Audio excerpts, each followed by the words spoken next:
Hello warriors, my name is Khan और ये है आपका अपना यूट्यूब चैनल मैडम खान। और हम इस चैनल पे एक नया इनिशिएटिव लेकर आए हैं जिसमें हम यूपीएससी के सी साइट यानी सिविल सर्विसेज एप्टीट्यूड टेस्ट जिसे कहते हैं, और इसे जीएस का पेपर 2 भी कहा जाता है, प्रीलिम्स का। ओके, और ये 200 मार्क्स का होता है। इसमें 80 क्वेश्चंस होते हैं। ठीक है, ये क्वालिफाइंग पेपर है जिसमें सिर्फ 33% लाना होता है, जो कि इक्वल होता है 66 मार्क्स के। मतलब कि अगर आपने 27 क्वेश्चन बिना किसी नेगेटिव मार्किंग के सही कर लिए तो आप क्वालिफाई कर जाओगे। बट इतना ही लाना आज के टाइम में बहुत ज़्यादा ट्रिकी हो गया है, तो इसलिए हमें सी सैट को बिल्कुल भी इग्नोर नहीं करना है। और हम इस इनिशिएटिव में जो कॉम्प्रिहेंशन के पार्ट है उसको कॉम्प्रिहेंसिवली कवर कर रहे हैं। तो इस कड़ी में हमने तय किया था 2014 से लेकर के 2023 तक के पेपर को कवर करने का, जिसमें हमने 2014, 15, 16, 17 और 18 और 2019 के पेपर को पूरी तरीके से कंप्लीट कर लिया है। तो थैंक यू सो मच आप लोगों का इतना सपोर्ट करने के लिए। और आज से हम शुरू करने वाले हैं 2020 के पेपर को। ठीक है, और आप बाकी इन सारे ईयर्स के जो पेपर हैं उसको देखने के लिए एक प्लेलिस्ट बनाई गई है जिसका लिंक डिस्क्रिप्शन बॉक्स में दिया गया है, आप वहाँ से चेकआउट कर सकते हो। और टेलीग्राम ग्रुप का भी लिंक है जहाँ पे आप ज्वाइन कर सकते हो, और सॉल्व पेपर को किस तरीके से सॉल्व किया गया है आप वहाँ से डाउनलोड कर सकते हैं। तो चलिए देखते हैं 2020 में कितने क्वेश्चन कॉम्प्रिहेंशन के आए हैं पहले। तो आप यहाँ पे देख सकते हो कि 2023 में 26 क्वेश्चन रीडिंग कॉम्प्रिहेंशन के हैं। ठीक है, 2022 में 28 थे, 21 में 27 क्वेश्चंस थे, और ये रहा हमारा जो हम 20 के क्वेश्चन को सॉल्व कर रहे हैं, इसमें 25 क्वेश्चन तक आ रखे हैं। ठीक है, और यहाँ 19 में जो हमने लास्ट में किया था वहाँ 30 क्वेश्चन थे, इसलिए उसके वीडियोस 4 पार्ट में आए हैं। ओके, तो यहाँ आप देख सकते हो कि इसकी कंसिस्टेंसी जो है, ठीक है, कि कितनी ज़्यादा है कि ये 30 के क्वेश्चंस, ठीक है, 26, 27, यानी कि एवरेज जो है 28 क्वेश्चंस यहाँ से आने तय हैं। ठीक है, बाकी आप किसी भी देखिए मैथ्स एंड न्यूमेरिकल, इसमें उस दिन 2017 में 28 क्वेश्चन आए हैं। ठीक है, 20 में इसके 40 क्वेश्चन तक आए हैं और यहाँ पे 40 क्वेश्चन हैं। ठीक है, लॉजिकल रीजनिंग के 10 क्वेश्चंस हैं। ठीक है, तो आप देख सकते हो कि कितना ज़्यादा ज़रूरी है, आप किसी एक चीज़ पे रिलाई नहीं कर सकते, और मैथ्स कितना ज़्यादा ट्रिकी था। तो आपको कम से कम सारे पोर्शन को इतना ज़रूर कवर करना है कि आप अगर किसी एक पोर्शन में कहीं से भी वीक होते हो तो दूसरे पोर्शन को के जो लूज़ पार्ट है, ठीक है, जो कमज़ोर कड़ी है, वहाँ को सॉल्व करके आप स्कोर कवर कर पाओ, 33% ला पाओ। ठीक है, तो चलिए सॉल्व करते हैं। तो ये है हमारा पहला पैसेज। ठीक है, पैसेज 1। और पैसेज 1 को सॉल्व करने के कुछ ट्रिक्स बताए जाएंगे। ठीक है, तरीके बताए जाएंगे, और कुछ कीवर्ड्स हैं जिनको आपको ध्यान में रखना होगा। तो पहला इंस्ट्रक्शन ये है, जो कि यूपीएससी के द्वारा ही दिया गया है यहाँ पे, कि इन प्रश्नों का जो उत्तर है, आंसर जो है, वो केवल और केवल इन पैसेज पे ही आधारित होगा। ओके, तो ये तो पहला आपका इंस्ट्रक्शन है जो बिल्कुल ही स्ट्रिक्टली फॉलो करना है। और हाँ, दूसरी चीज़ है कि ये इंस्ट्रक्शन जो है आप इन्वायरमेंट वाले जो पैसेज हैं, ठीक है, आप उन पे नहीं भी लागू करोगे ना तो भी वो प्रॉब्लम सॉल्व हो जाएगी। ऐसे मैंने 3-4 क्वेश्चंस पिछले वीडियोस में सॉल्व कराए हैं, तो आप वहाँ चेकआउट कर सकते हो। खैर, अगर इसमें भी इस तरीके के क्वेश्चंस होंगे तो हम उसको डील करेंगे वैसे ही। दूसरी चीज़ है कि आपको जो क्वेश्चन है वो पहले पढ़ने होंगे पैसेज के, ताकि क्वेश्चन में क्या पूछा जा रहा है हम उसको फाइंड आउट कर सके पैसेज के अंदर। ठीक है, कि हमारा जो ब्रेन है सिर्फ उसी चीज़ को ढूंढे जो पूछा गया है। ओके, और कुछ स्ट्रीम वर्ड्स होंगे जो कि पैसेज में आएंगे, और मैं आपको बताती रहूँगी कि इसका क्या मतलब है, इसका क्या मतलब है, इन क्वेश्चन को पूछने का क्या मतलब है। ठीक, अगर आप ये समझ गए तो आपके लिए बिल्कुल हलवा है। तो चलिए मुंह मीठा करते हैं और क्वेश्चन को पहले पढ़ते हैं कि क्या कहता है क्वेश्चन। तो क्वेश्चन कहता है कि सर्वाधिक महत्वपूर्ण निहितार्थ क्या है पैसेज का। निहित अर्थ यानी कि इसके अंदर छिपा हुआ मीनिंग क्या है। ठीक है, इम्पॉर्टेंट मीनिंग क्या है, सेकंड। ठीक, एक तो मीनिंग बताना है आपको, दूसरा उसमें भी इम्पॉर्टेंट मीनिंग क्या है। ठीक, यानी कि पैसेज में सारे मीनिंग ही लिखे होंगे, उस पैसेज के आधार पर निकल रहे होंगे, लेकिन इनमें से इम्पॉर्टेंट मीनिंग क्या हो सकता है, और उस इम्पॉर्टेंट मीनिंग में भी बेस्ट मीनिंग्स, ठीक है, क्या होगा। ठीक है, जो मोस्ट इम्पॉर्टेंट होगा, जो बेस्ट होगा, वो क्या होगा। ठीक, तो हमें इसको इस तरीके से सॉल्व करना है। इंग्लिश का भी सेम है कि आपको बेस्ट इम्प्लीट जो है पैसेज में वो क्या है। ठीक, तो चलिए हम पैसेज को पढ़ते हैं पहले, उसके बाद देखते हैं कि क्वेश्चन क्या कहता है। तो पैसेज में लिखा हुआ है, भारत में पिछले दशक अथवा उसके आसपास, यानी पिछले दशकों की बात है ये, कि श्रमिक कृषि से हट रहे हैं, यानी कि ये अपना जो प्राथमिक कार्य है किसानी, उससे हट रहे हैं, परंतु वे केवल निर्माण तथा गैर पंजीकृत विनिर्माण में, जो कि स्पष्टतः बेहतर रोजगार अवसर नहीं है। यानी कि वो कृषि से हट रहे हैं और जो निर्माण सेक्टर है, जो सेकेंडरी सेक्टर है, ठीक है, जो अनऑर्गेनाइज सेक्टर्स है, उसकी तरफ मूव ऑन कर रहे हैं, जो उनके लिए बेहतर अवसर नहीं है। सेवाएं, जहां श्रम की प्रवृत्ति अधिक उत्पादनकारी होती है, अतिरिक्त रोजगार अवसर उत्पन्न नहीं कर रही है, ठीक है, जिनकी देश को आवश्यकता है।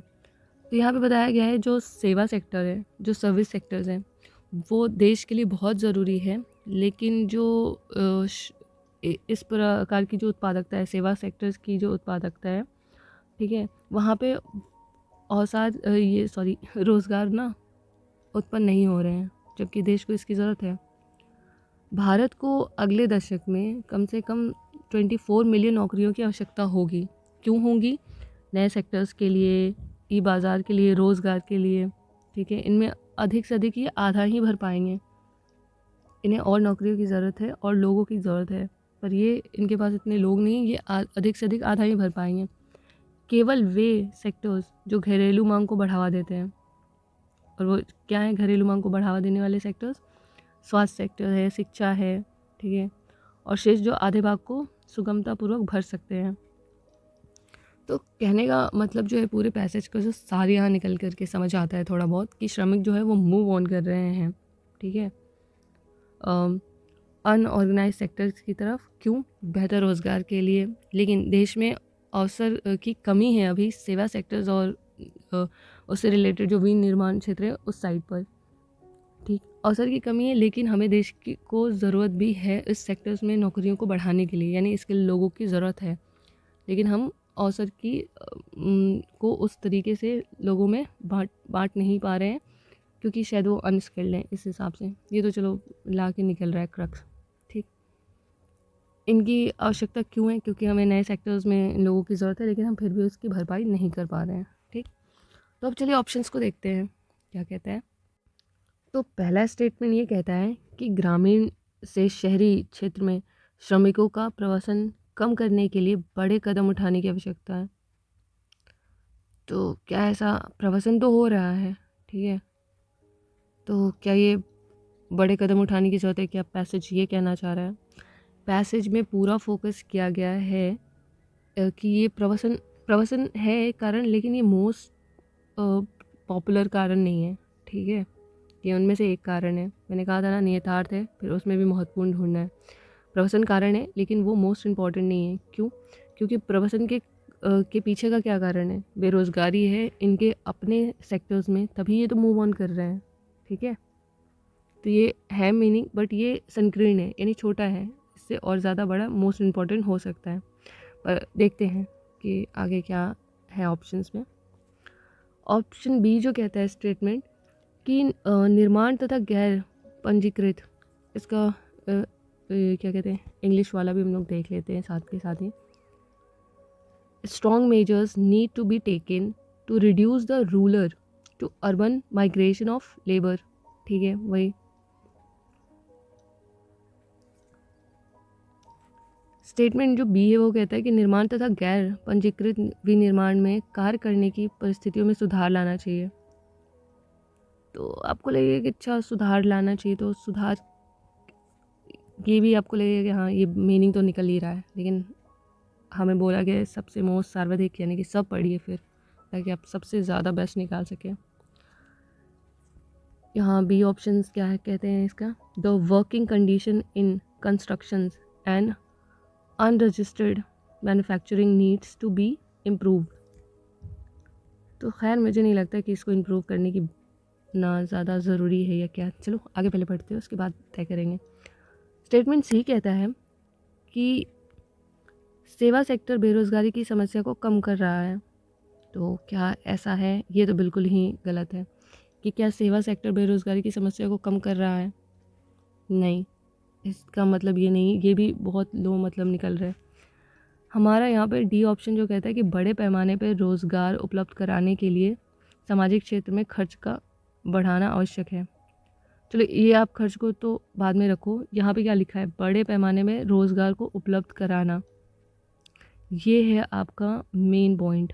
ठीक है, कैसे? क्योंकि पूरे पैसेज में, ठीक है, ये आपको मोस्ट इम्पॉर्टेंट दिखेगा, ठीक है, बेस्ट ऑप्शन दिखेगा। क्यों? क्योंकि पूरे पैसेज में जो पलायन भी हो रहा है, प्रवासन हो रहा है, माइग्रेशन हो रहा है, वो क्यों हो रहा है? नौकरी की वजह से। लोग निर्माण क्षेत्र, अनरजिस्टर्ड जो ऑर्गेनाइजेशन है वहाँ पे जा रहे हैं। क्यों जा रहे हैं? नौकरी की कमी की वजह से, उनके अपने सेक्टर्स में कमी है। ठीक है, सेक्टर्स सेवा सेक्टर जो है बेरोज़गारी की समस्या को कम करता है, ऐसा नहीं है। आप क्योंकि यहाँ पे आपको लिखा हुआ है कि सेवा सेक्टर्स जो है वहाँ पे भी अभी अवसर वो उत्पन्न नहीं कर पा रहे हैं, लिखा हुआ है सर्विस सेक्टर्स के बारे में कि वो रोज़गार उत्पन्न नहीं कर पा रहे हैं। तो क्या ये दूर कर सकता है? तो इस हिसाब से ये कैंसिल हो गया। ठीक है, तो डी ऑप्शन जो है हमारा यहाँ करेक्ट हो जाता है। कि यहाँ सी ऑप्शन है कि service sector has been reducing the problem of unemployment, नहीं।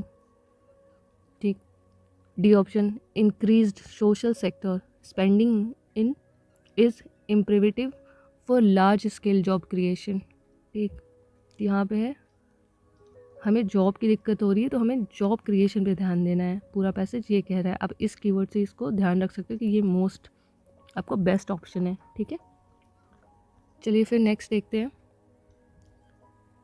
ये है हमारा पैसेज 2 और हम पहले क्वेश्चन को पढ़ेंगे। क्वेश्चन कहता है कि बताइए पूर्व धारणा क्या है। पूर्व धारणा का क्या मतलब होता है? पूर्व धारणा का मतलब होता है कि आप कल्पना करो, ठीक है, कि जो पैसेज के आधार पे दी गई बातें हैं उसके आधार पे आप और कितनी चीज़ें का कल्पना कर सकते हो। ठीक है, सपोज़ कि आपको ये बिल्कुल ऐसा है कि आपको गीली मिट्टी दे दी गई है। ठीक है, अब आप इसको इसके आधार पर, ठीक है, जो भी ऑप्शन दिए गए हैं उसके आधार पे गुड़िया बना दो, घोड़ा बना दो, ऊँट बना दो, कुछ भी बनाओ। ठीक है, यहाँ पर भी है कि आपको अजम्पशन है, ठीक है, एज्यूम करना है। ठीक है, इमेजिन,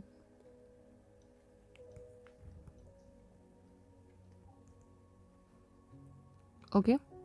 तो चलिए देखते हैं कि क्या इमेजिन करना होता है और उसमें भी आपको सबसे वैलिड जो इमेजिनेशन है वो क्या होगा। ठीक है, यानी कि आपको सारी स्टेटमेंट पढ़ने, और इस तरह के जब ऑप्शन आ जाए तो बिल्कुल भी मत छोड़ना, चुन चुन के इनको तो सॉल्व करो। तो पहले हम पैसेज को पढ़ते हैं, क्या कहते हैं। तो भारत में निजता के अधिकार पर वर्तमान फोकस डिजिटल युग की कुछ नवीन वास्तविकताओं पर आधारित है। तो यहाँ पे दिया गया है कि जो राइट टू प्राइवेसी है उस पे आज के टाइम के को लेकर के क्या फोकस है। कोई भी अधिकार वास्तविक अधिकार तभी होता है यदि वह सभी स्थितियों में प्रभावी हो। ठीक है, वास्तविक अधिकार तभी होता है जब वो सभी स्थितियों में प्रभावी हो। रियलिटी का उदाहरण क्या दिया है कि किसी व्यक्ति का अपना शोषण के विरुद्ध सुरक्षा की वास्तविक उपलब्धता के बिना स्वतंत्र अभिव्यक्ति का अधिकार अंतर्निहित है। यानी कि जो कि यह सुनिश्चित करे कि उसके इस अधिकार को गैर सरकारी शक्ति के प्रयोग से निष्फल ना किया जा सके। तो यानी कि जो भी आपके साथ अगर कुछ गलत होता है, शोषण होता है, तो अगर उसके विरुद्ध, उसके खिलाफ में अगर आपके पास कुछ है जो एक्चुअल अवेलेबिलिटी ऑफ सिक्योरिटी है, ठीक है, वो आपके पास होनी चाहिए। नहीं तो आपके जो लिबर्टी का है जो लिबर्टी की जो स्वतंत्रता, मतलब लिबर्टी है, स्वतंत्रता उसी को कहते हैं, वो उसके होने का कोई फ़ायदा नहीं है। ठीक, तो इस हिसाब से, ताकि वो गैर सरकारी जो शक्तियाँ हैं, ठीक है, उनको अगर वो आप पे शोषण कर रहे हैं तो आप उनका मुंह तोड़ जवाब दे सको। इसमें कहने का मतलब यही है। इसलिए राज्य की जो भूमिका है आधिकारिक स्वतंत्र अभिव्यक्ति में रुकावट पैदा करने से बचाना मात्र ही नहीं है, अपितु यह भी सक्रिय रूप से सुनिश्चित करना है कि गैर सरकारी पक्षकार इसको अवरुद्ध करने में सक्षम ना हो। ओके, तो राज्य की भूमिका सिर्फ इतना ही नहीं है कि आपका जो स्वतंत्रता लिबर्टी है उसमें रुकावट पैदा करने से बचाए किसी को, ठीक है, आपकी मतलब स्वतंत्रता की सुरक्षा करें, बल्कि जो लोग आपके आपकी स्वतंत्रता छीनना चाहते हैं उससे आपको सुरक्षा भी प्रदान करें। ठीक, यानी कुल मिलाकर के पैसेज कह रहा है कि आपके पास जो है अब निजता का अधिकार यानी कि राइट टू प्राइवेसी जो है उसको वास्तविक में, एक्चुअल में जो अधिकार है उसके साथ जोड़ा जाए। ठीक है, उसका इस्तेमाल किया जाए, और इसका इस्तेमाल सिर्फ यही नहीं कि राजा आपको इससे सुरक्षा प्रदान करेगा, ठीक है, बल्कि जो इनके खिलाफ उठ रहे कदम हैं उनको भी रोकने में मदद करेगा। तो अब चलिए देखते हैं कि क्या कहता है ऑप्शन। स्टेटमेंट 1 कहता है कि डिजिटल समाज में राज्य के पास ऐसी संस्थाएं होनी चाहिए जो इसकी समुचित भूमिका को सुनिश्चित कर सके।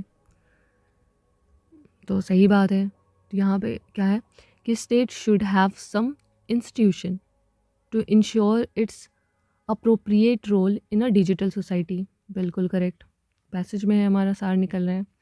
सेकेंड स्टेटमेंट जो कहता है यहाँ पे कि state should ensure that private जो parties do not violate the citizens right to privacy. ये भी सही है, ठीक है। थर्ड स्टेटमेंट कहता है कि digital economy is not compatible with the idea of not violating the citizen privacy. तो क्या ऐसी बात है? नहीं, इसमें चांसेस है कि ये आपके जो सिटीज़न प्राइवेसी जो अधिकार है उसको वायलेट करने के चांसेस हैं, ठीक है। तो ये स्टेटमेंट जो है गलत हो जाएगा और हमारा आंसर हो जाएगा सही ए। यहाँ पर भी सेम बात है कि जो हमारा स्टेटमेंट 1 सही था, स्टेटमेंट 2 जो कहता है कि राज्य को सुनिश्चित करना चाहिए कि गैर सरकारी पक्षकार नागरिकों की निजता के अधिकार का हनन ना करें।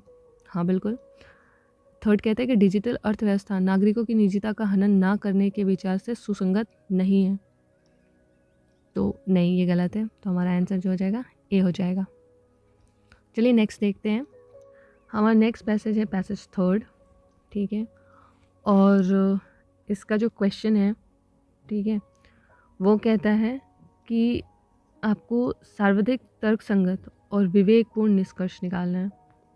अब इसका क्या मतलब है? निष्कर्ष है कि आपको क्रक्स क्या कहता है। विवेकपूर्ण यानी कि आपको स्टेटमेंट दिया होगा रैशनल तरीके से कि बहुत क्लोज स्टेटमेंट है, तो आपको थोड़ा ध्यान देना है कि सारे क्लोज है। तर्कसंगत यानी कि लॉजिकल क्या हो सकता है इसमें, और उसमें भी सबसे ज़्यादा लॉजिकल क्या है, ठीक। तो चलिए देखते हैं। यहाँ पर भी सेम चीज़ें हैं कि इन्फेरेंस कहा जाता है निष्कर्ष को इंग्लिश में, ठीक है, कि क्या है रिजल्ट क्या निकलेगा। रैशनल तरीके से देखना है आपको थोड़ा, और उसमें भी लॉजिकल है और मोस्ट लॉजिकल क्या हो सकता है, तो हमें ऐसे होते हुए जाना है। ओके, तो चलिए देखते हैं कि पैसेज क्या कहता है। तो पैसेज कहता है कि जल के साथ एक सबसे बड़ी विडंबना ये है कि ये नदियों एवं अन्य आर्द्र भूमियों से आता है, ठीक है। इसके बावजूद इसे इनसे पृथक माना जाता है। ओके, तो जल जो है वो सबसे बड़ा जो विडंबना है कि वो नदियों और अन्य आर्द्र भूमियों से आता है, लेकिन इनको इससे अलग माना जाता है। यद्यपि जल का प्रयोग एक संसाधन या वस्तु के रूप में किया जाता है, ठीक है। लोक नीति सदैव यह नहीं समझ पाती कि यह प्राकृतिक पारिस्थितिकी तंत्र का एक हिस्सा है। मतलब लोग जो है वो नहीं समझ पाते हैं कि एक प्राकृतिक इकोलॉजी सिस्टम का पार्ट है, ठीक है। नेचुरल इकोलॉजी सिस्टम का पार्ट है। अत एवं जल प्रणाली निर्माण के प्रयास जल की आपूर्ति में अभिवृद्धि के प्रयास हैं, ना कि पारिस्थितिकी तंत्र प्रणाली की क्षमताओं को मजबूत बनाने के। यानी कि जो ये जल प्रणाली बनाते हैं उनके निर्माण का प्रयास करते हैं, उनकी आपूर्ति यानी सप्लाई, इन सब के बारे में जो भी पॉलिसीज़ बनाते हैं वो इसकी पूर्ति के लिए बनाते हैं, ठीक है, ना कि इनकी जो इकोलॉजी सिस्टम है उसको मजबूत बनाने के लिए करते हैं, ठीक है। पूरे पैसेज का सार बस इतना है कि जल को नदियों और जहाँ से इनका स्रोत है आने का उससे अलग मानते हैं, ठीक है, एक संसाधन वस्तु की तरह देखते हैं, ठीक है। और जब पॉलिसीज़ बनाते हैं इनका उपयोग कैसे किया जाए, इनके संसाधन का इस्तेमाल कैसे किया जाए, ठीक, उस हिसाब से पॉलिसीज़ बनाते हैं, ना कि इनको मजबूती प्रदान करने के लिए कि ये एक इकोसिस्टम का पार्ट है तो हमको ऐसी पॉलिसीज़ बनाए कि इकोसिस्टम मजबूत हो, ठीक है, ताकि इनके स्रोत बरकरार रहें। तो संकीर्ण सोच है। तो चलिए देखते हैं ऑप्शंस क्या कहते हैं। पहला स्टेटमेंट कहता है कि रामसर समझौते के अंतर्गत नदियों एवं अन्य आर्द्र भूमियों को संरक्षित किया जाना चाहिए। तो हमें यूपीएससी का इंस्ट्रक्शन यहाँ फॉलो करना है। क्या बोला है? पैसेज के आधार पे सॉल्व करो। क्या पैसेज में कहीं पे रामसर समझौते के बारे में बात की गई है? यहाँ पे भी लिखा है reverse and other wetland should be protected under Ramsar convention. Ramsar convention के बारे में पूरे पैसेज में कहीं कोई जिक्र नहीं है, तो ये हमारा कैंसिल हो जाएगा। सेकंड स्टेटमेंट है कि जल प्रणालियों के निर्माण का आधुनिकीकरण किया जाना चाहिए और आगे अभिवृद्धि किया जाना चाहिए। आधुनिकीकरण करा जाना चाहिए, ये निष्कर्ष निकलता है नहीं। पैसेज के इसमें लिखा गया कि भाई आप जल को प्राकृतिक स्रोत ही नहीं मान रहे हो और आप जो नीतियां हैं उपभोग के हिसाब से बना रहे हो, ठीक है, इस्तेमाल करने के हिसाब से बना रहे हो। आप ऐसी नीतियां नहीं ला रहे जिनसे इनका जो इकोसिस्टम है वो मजबूत हो। तो क्या आधुनिकीकरण की बात की गई? नहीं। यहाँ पे भी सेम कि engineering water system should be a modernise and further क्या है आगमेंटेड। क्या मतलब इसका? विच मीन्स कि ग्रो, इंक्रीज, ठीक है। तो ऐसी कोई बात कही गई है तो नहीं।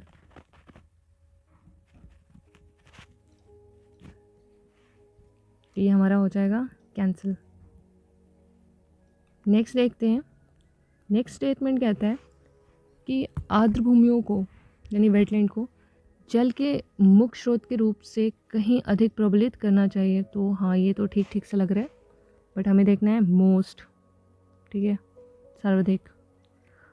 नेक्स्ट है कि जल की आपूर्ति निःशुल्क नहीं होनी चाहिए ताकि इसके दुरुपयोग और अति उपयोग को रोका जा सके। नहीं, ऐसी कोई भी बात नहीं की गई है, नहीं हम सोचेंगे क्योंकि हमें कल्पना नहीं करनी। यहाँ पे भी सेम चीज़ें हैं कि ऑप्शन सी जो है कहता है wetlands need to be reinforced as more than just open source of water. हाँ, ठीक है, ये क्योंकि डी हमारा कैंसिल हो जाता है कि water supply should not be free. Okay, तो ऐसी कोई बात की ही नहीं गई है, तो इस हिसाब से हमारा जो डी आंसर है वो कैंसिल हो जाएगा और सी जो है वो सही हो जाएगा। ठीक, तो अब चलिए हम मूव करते हैं नेक्स्ट पैसेज की तरफ। तो ये है हमारा पैसेज 4 और हम पढ़ेंगे पहले क्वेश्चन को। तो क्वेश्चन कहता है, वह ये है नए नए कीवर्ड्स इसमें देते हैं, पता नहीं कहाँ कहाँ से बोल लिखे होते हैं। ओके, इसमें लिखा हुआ है कि लेखक के द्वारा दी गई सलाह को श्रेष्ठ रूप से निहित करता है। यानी कि लेखक ने कुछ कहा है, उसने कुछ सलाह दी है, ठीक है, और इनमें से ऐसे कौन सी लाइन है जो उस लेखक के बात को समअप करता है, सर्वश्रेष्ठ तरीके से बताता है कि हाँ, ये जो लेखक जो कहना चाहते हैं, ये जो कवि कहना चाहते हैं मतलब लेखक कहना चाहते हैं वो क्या हो सकता है। ठीक, और यहाँ भी लिखा हुआ है भाई बेस्ट इम्प्लीट्स। तो चलिए देखते हैं पैसेज को, पढ़ते हैं क्या कहता है।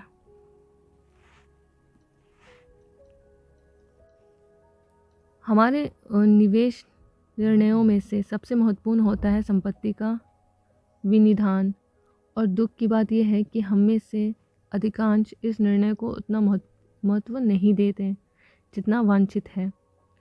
अब विनिधान क्या है, इसके लिए हमको देखना पड़ेगा इंग्लिश का पैसेज कि एसेट एलोकेशन, ओके, इसका मतलब ये कि संपत्तियों का बंटवारा is the most important investment decision we will ever make, and sadly most of us do not give the decision that importance it deserves. Okay, नहीं दे रहे हैं इतना डिज़र्व इस डिसीज़न को। चलिए आगे बढ़ते हैं। हम अपने भविष्य की पूर्वानुमेयता तलाशने के लिए अडिग हैं, यानी पूर्वानुमान करते हैं कि भविष्य में ये होगा वो होगा, इस तरीके की बातें। हमारी सोच जोखिम भरी संपत्तियों में निवेश के लिए अत्यधिक चपल एवं मूल्य क्षयण के प्रति अभिमुखित है। अब इस बात का क्या मतलब है? अत्यधिक चपल एवं मूल्य क्षयण के प्रति अभिमुखती है। हमें फिर से देखना पड़ेगा इंग्लिश का passage. We tend to think of investing in risky asset as extremely volatile, value in eroding. Okay ठीक है, रिस्की एसेट्स में हम खर्च कर रहे हैं, इस तरह की बातें हैं। तो फिर आगे क्या है दिया गया कि हम निवेश के अस्थिर प्रतिफल एवं नियंत्रण लोभ को भी पसंद नहीं करते हैं। ओके, कि बहुत ज़्यादा कर्वी हो रहा है अगर इन्वेस्टमेंट में, इस तरीके की स्टॉक मार्केट जैसी बातों में निवेश करने की बात कर रहे हैं। हम सोचते हैं कि हमारे धन का निष्क्रिय अनुत्पादक रहना बेहतर है, पर वह सुरक्षित रहे। परंतु ऐसी कोई संपत्ति नहीं है जो जोखिम मुक्त हो। ठीक है, मतलब कि लेखक कह रहा है कि हम सभी चाहते हैं कि हमारी जो संपत्ति है, हमारे जो एसेट्स हैं, वो जो है सुरक्षित रहें, सिक्योर रहें, लेकिन ऐसी कोई भी संपत्ति है नहीं जो रिस्की नहीं है। हम अपनी रोज़गार खो सकते हैं, ठीक है, जैसे ये एग्जांपल दे रहे हैं।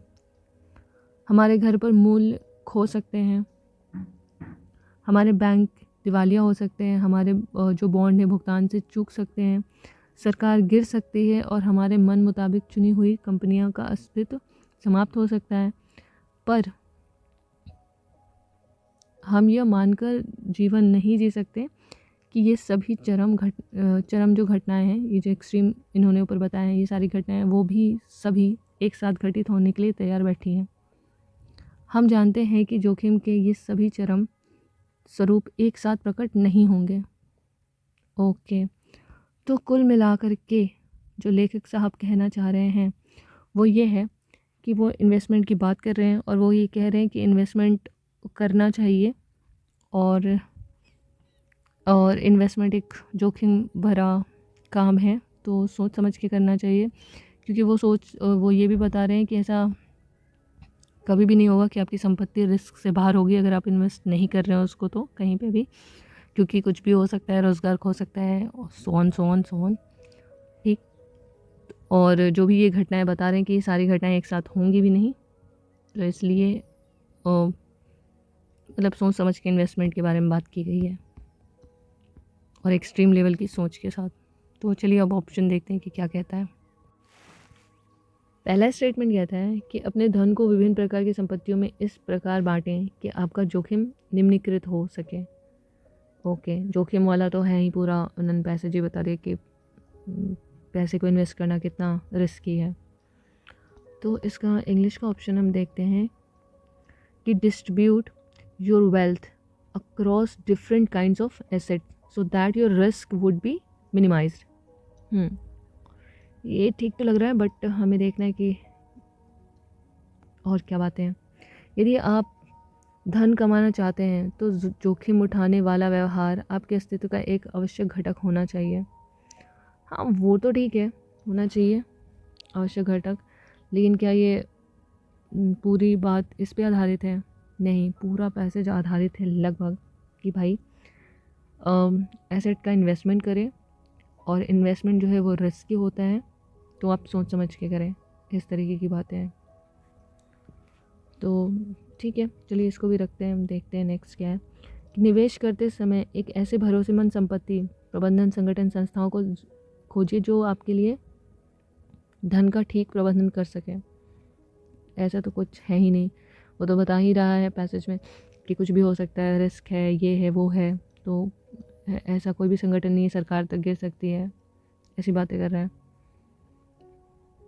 तो यहाँ पे भी सी ऑप्शन कहता है कि while making investment find a trustworthy asset management organisation which would manage your wealth for you. तो गलत है ये। डी कहता है कि आपको जानना चाहिए कि आपके धन का निवेश एक जोखिम भरा व्यवसाय है।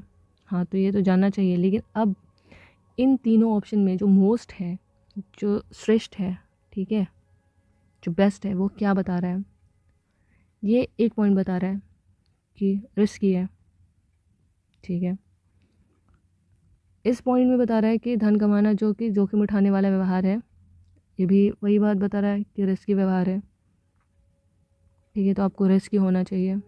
पर ये क्या बता रहा है? ए, आपने धन को विभिन्न प्रकार के, ये हल बता रहा है, ठीक है, कि रिस्की होता है, रिस्क उठाना चाहिए, और रिस्क उठाने में आपको क्या करना चाहिए कि अलग डिफरेंट जगह पे आप इन्वेस्ट करें। तो ये हमारा ऑप्शन जो है सही हो जाएगा, ए। ठीक, यहाँ जो बी है कि risk taking behaviour should be unnecessary, ये कैंसिल। डी जो है कि you should know the investing your money is a risky business, पता है, ठीक। तो हमारा ए ऑप्शन जो है वो सही होगा। तो ये हमारा पैसेज 5, ठीक है। और इसका क्वेश्चन कहता है कि पूर्व धारणा क्या है, यानी कि एजम्पशन क्या है, ठीक है। इमेजिन करना है आपको, और सबसे ज़्यादा जो वैलिड इमेजिनेशन है, एजम्पशन है, उसको फाइंड आउट करना है। और इससे से रिलेटेड जो दूसरा क्वेश्चन है यहाँ पे, ठीक है, वो कहता है कि मर्म को श्रेष्ठ रूप से अंतर्निहित करता है, यानी कि आपको बेस्ट वे में बताना है कि निष्कर्ष क्या है। यहाँ पे आपको इंग्लिश में भी ये लिखा होगा, वही क्रक्स क्या है, देखो, बेस्ट इम्प्लीज द क्रक्स, और यहाँ अजम्पशन, सॉरी, वही इमेजिनेशन। तो चलिए देखते हैं, पैसेज को पढ़ते हैं, फिर हम निकालते हैं कि क्या इमेजिन कर सकते हैं और क्या निष्कर्ष हो सकता है। इन दो बातों पे ध्यान रखना है हमको पैसेज पढ़ते हुए। यद्यपि आजकल उगाई जाने वाली जो अधिकतर अनुवांशिकता रूपांतर, यानी जो जीएम फसलें हैं, जीएम क्रॉप्स हैं, एकल लक्षण के लिए अनुवांशिकता अभिरचित हैं, यानी कि उनमें एक ही तरीके के लक्षण होंगे, गुण होंगे। भविष्य में फसलों का एक से अधिक लक्षणों के लिए अनुवांशिकता अभिरचित होना सामान्य मानक होगा। अगर वो एक से अधिक लक्षण वाले होंगे तो उनके लिए ये सामान्य मानक होगा, नॉर्मल बात है। अतः कृषि में जैव प्रौद्योगिकी की भूमिका और उसके नियमन को अकेले जीएम फसलों की वर्तमान पीढ़ी के प्रसंग में नहीं समझा जा सकता। यानी कि जो हम बायोटेक्नोलॉजी का इस्तेमाल करके, ठीक है, कृषि में इस्तेमाल करके स्पेशली, और फसलों को जेनेटिकली मॉडिफाई कर रहे हैं, ठीक, तो इसका वर्तमान पीढ़ी के, यानी जो अभी के जनरेशन है, उसके प्रसंग में नहीं समझा जा सकता। क्यों? बल्कि विभिन्न पहलुओं को जिनमें सामाजिक आर्थिक प्रभाव सम्मिलित हैं, ठीक है, इसमें सामाजिक आर्थिक प्रभाव सम्मिलित हैं, ध्यान में रखते हुए एक व्यापक अवलोकन की आवश्यकता है। ओके, तो ये संकीर्ण वातावरण पीढ़ियों के इसमें नहीं है, इसका एक व्यापक पहलू को समझना होगा। ब्रॉड मीनिंग क्या हो सकता है इसका, ताकि नकारात्मक प्रभावों को न्यूनीकृत करते हुए प्रौद्योगिकी की क्षमता का उपयोग किया जा सकते, यानी कि जो नेगेटिव इम्पैक्ट्स हैं उनको मिनिमाइज़ करके, ठीक है, जो मैक्सिमम यूज़ है वो इस टेक्नोलॉजी का किया जा सके। उन किस्मों के विकास में जो जलवायु परिवर्तन के प्रशमन और अनुकूलन में मददगार हैं। जैव प्रौद्योगिकी के महत्व, यानी कि बायोटेक्नोलॉजी के जो इम्पोर्टेंस है, उसके आलोक में जलवायु परिवर्तन के कार्य योजना के एक अंश के रूप में जैव प्रौद्योगिकी का उपयोग न करना एक विकल्प नहीं हो सकता। यानी कि अगर आप जलवायु परिवर्तन यानी क्लाइमेट चेंज हो रहा है, उसके इम्पैक्ट को लेकर के अगर आपने बायोटेक्नोलॉजी का इस्तेमाल नहीं किया तो इसका कोई विकल्प नहीं है। जैव प्रौद्योगिकी के घरेलू नियमन को व्यापार नीति और विभिन्न अंतर्राष्ट्रीय संबंधी तथा सम्मेलनों के अंतर्गत दायित्व से अलग करके नहीं देखा जा सकता। ओके, तो कुल मिलाकर के इस पूरे पैसेज का सार ये कह रहा है कि आप जो है आज के टाइम पे जेनेटिकली मॉडिफाइड जो क्रॉप्स हैं उनका इस्तेमाल कीजिए, ठीक है। उसको एक छोटे से संकीर्ण रूप में नहीं देखिए, उसका एक बड़ा ब्रॉड पर्सपेक्टिव है जो सोशल और इकोनॉमिक इम्पैक्ट रखता है, ठीक है। उसके नेगेटिव पॉइंट को कम करके हम इसका ज़्यादा इस्तेमाल कर सकते हैं, ठीक है। और आज के जलवायु परिवर्तन के लिए ये बहुत उपयोगी है, जो क्लाइमेट चेंज हो रहा है उसमें हम इसका बहुत ज़्यादा इस्तेमाल कर सकते हैं। और अंतर्राष्ट्रीय जो ट्रीटीज़ हैं उनको आप नज़रअंदाज ना करते हुए उनके मतलब साथ में आप कोलैबोरेट करें, ये कह रहा है। तो चलिए देखते हैं ऑप्शन क्या कहता है। तो फर्स्ट स्टेटमेंट कहता है क्वेश्चन का कि जैव प्रौद्योगिकी नियमन एक विकासशील प्रक्रिया है। सही बात है। यहाँ पे क्या है कि biotechnology regulation is an evolving process. Correct. Second statement कहता है कि जैव प्रौद्योगिकी नियमन के विषय में नीति निर्णय के लिए लोगों की भागीदारी की आवश्यकता है। लोगों की भागीदारी के बारे में बात की गई है कहीं भी पैसेज में, अगर पहला इंस्ट्रक्शन अगर हम लोग समझे जाएँ तो। ओके, तो मेरे ख्याल से तो नहीं। चलिए लेकिन हम नेक्स्ट पढ़ते हैं कि जैव प्रौद्योगिकी नियमन के निर्णय में सामाजिक आर्थिक पहलुओं को भी ध्यान में रखना चाहिए। तो हाँ, ये बात कही गई है कि participation of people is needed is policy. ये वाला तो अभी हम लोग पब्लिक नीड्स है कि नहीं है, पार्टिसिपेशन है कि नहीं है, इस बारे में तो हम सोचेंगे बाद में। थर्ड है कि biotechnology regulation should take into account socio economic expect in decision making. तो हाँ, ये बात है। और ये कहाँ लिखी गई है ये बात? यहाँ पर, taking into account of relation except including socio economic impact, ठीक है। तो ये बात यहाँ लिखी गई है, तो इस हिसाब से ये जो पार्ट है, पार्ट सी, ये करेक्ट होता है। तो 1 और 3 तो ये वाला तो कैंसिल हो जाएगा। नेक्स्ट देखते हैं कि क्या कहता है कि जैव प्रौद्योगिकी नियमन में राजनीतिक कार्यपालिका का व्यापक रूप में शामिल होना। देश की राजनीतिक कार्यपालिका, सोचो आप, क्या हमें इस बारे में पूरे पैसेज में जिक्र हुआ है? कहीं पे भी ये वर्ड आया है कि पॉलिटिकल एग्जीक्यूटिव? नो, ये वर्ड नहीं आया है, तो ये हमारा कैंसिल हो जाता है, ठीक। कि ये पैसेज में कहीं पे भी नहीं लिखा हुआ है, तो 4 अगर हमारा कैंसिल हो जाता है तो हमारा आंसर आ जाता है बी। ओके, यहाँ पे भी आंसर आ जाता है बी आपका, 4 अगर कैंसिल हो जाता है तो। नेक्स्ट देखते हैं कि फर्स्ट स्टेटमेंट कहता है, ठीक है, हमें इसमें सर्वश्रेष्ठ यानी कि मोस्ट जो है इम्पॉर्टेंट बेस्ट जो निष्कर्ष है वो क्या है। फर्स्ट कहता है कि जीएम फसलों के विकास पर वर्तमान विमर्श में सतर्कता सिद्धांत को महत्व नहीं दिया गया। सतर्कता सिद्धांत, इस बारे में कोई बात की गई है? नहीं। यहाँ पे क्या कहता है स्टेटमेंट 1 की कि precautionary principle is not given importance in current debate on developing GM crop. नहीं, तो ऐसी कोई बात ही नहीं कही गई है। सेकंड कहता है कि वर्तमान में जलवायु परिवर्तन प्रशमन और अनुकूलन क्रियाविधियों में जैव विविध प्रौद्योगिकी का उपयोग नहीं है। ऐसी भी कोई बात नहीं कही गई है, ये भी कैंसिल हो जाएगा। कि biotechnology is not currently used in climate change mitigation and adaptation mechanism. क्या ये बात है? इसका निष्कर्ष ये निकलता है नहीं। सी कहता है कि जैव प्रौद्योगिकी की भूमिका जो जीएम क्रॉप्स हैं, फसलें हैं, उनके विकास के लिए आज की प्राथमिकता तक सीमित नहीं होनी चाहिए। हाँ, तो ये बात कही गई है कि जो इसका इस्तेमाल है वर्तमान के पीढ़ी, देखिए यहाँ पे लिखा हुआ है ये बात कि अकेले जो जीएम फसलें हैं इनके वर्तमान पीढ़ी के प्रसंग में नहीं समझा जा सकता कि विभिन्न पहलुओं को सामाजिक आर्थिक प्रभाव से सम्मिलित व्यापक, ठीक है, यहाँ पे व्यापक अवलोकन की आवश्यकता है, ठीक है। तो खैर हम डी भी पढ़ते हैं कि क्या क्या पता इसका मोस्ट निकल जाए। तो डी कहता है कि जैव प्रौद्योगिकी के नकारात्मक परिणाम ठीक ढंग से नहीं समझे गए हैं। नहीं, ऐसा कुछ नहीं है। ये हमारा जो है बेस्ट आंसर होगा इन चारों ऑप्शन में। यहाँ पर भी आपको सी जो है biotechnology's role is not confined to the current priorities of developing GM crops. और डी ऑप्शन नेगेटिव इम्पैक्ट्स के बारे में biotechnology are not properly understood, ये कैंसिल हो जाता है, हमारा सी आंसर सही हो जाता है। और इसके बारे में जिक्र है यहाँ पे current generation of GM crops instant there is no need to take in looks. और यहाँ पे है आपको ये लाइन, ठीक है। तो चलिए इस हिसाब से हमारा ये आंसर हो गया सही सी।